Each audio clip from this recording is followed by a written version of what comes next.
So what's the solution? So how do we get there? Well, here's the thing. We got to recognize that wealth is intergenerationally created. Most people who get rich don't get rich in a lifetime.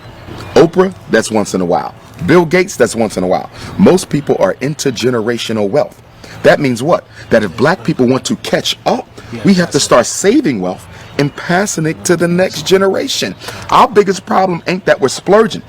Is that every time we splurge, we're stealing from our descendants. You're giving them no inheritance to get started with.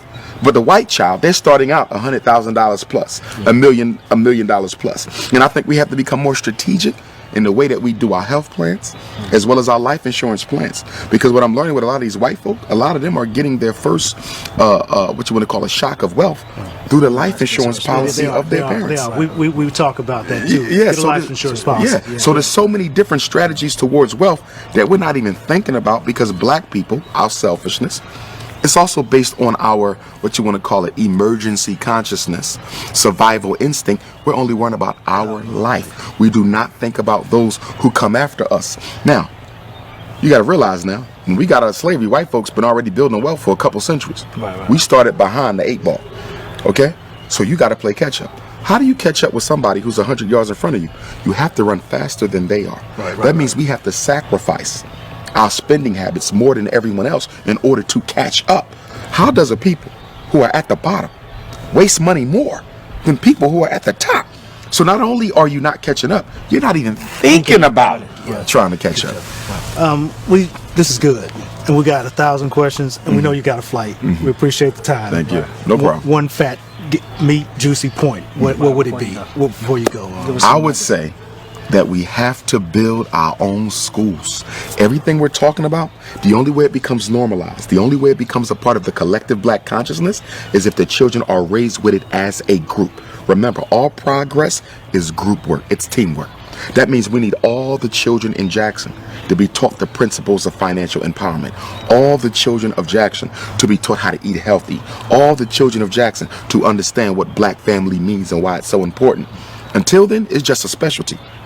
As we spoke earlier, diet being a specialty, wealth is a specialty. Think about it. If you're black and you're in the know about money and the laws of finance, you are a specialty. You are an eccentricity. You are an oddity. That's a problem. Because for white people, gaining wealth is a regular part of their everyday conversation. Even poor white people are regularly talking about wealth. Black people don't discuss wealth at all. We have to move it from the marginalized status it has and make it a mainstream topic of conversation. Is there an answer? I know you can't just drop a 2-second answer. No. Here's what I would say with the unity. Again, unity has to be incorporated into the collective consciousness, which means children have to be socialized to unite with one another. Remember, our kids are socialized to disunite. As a principal, right? I've had first graders, 6 and 7, talking about how black your skin is, how cheap your clothes is, how nappy your hair. You're 6. You just your first year in school. How do you know all this? The parents. We are teaching our kids to be Negroes. So the only way you're going to undo that is to teach them to be Africans, which is why I want my school to be residential. Because I know sending them back to the same house that created the illness after school is going to undo everything I do from 8 to 3. You got the kids for 16 hours. I got them for 8. I can't win.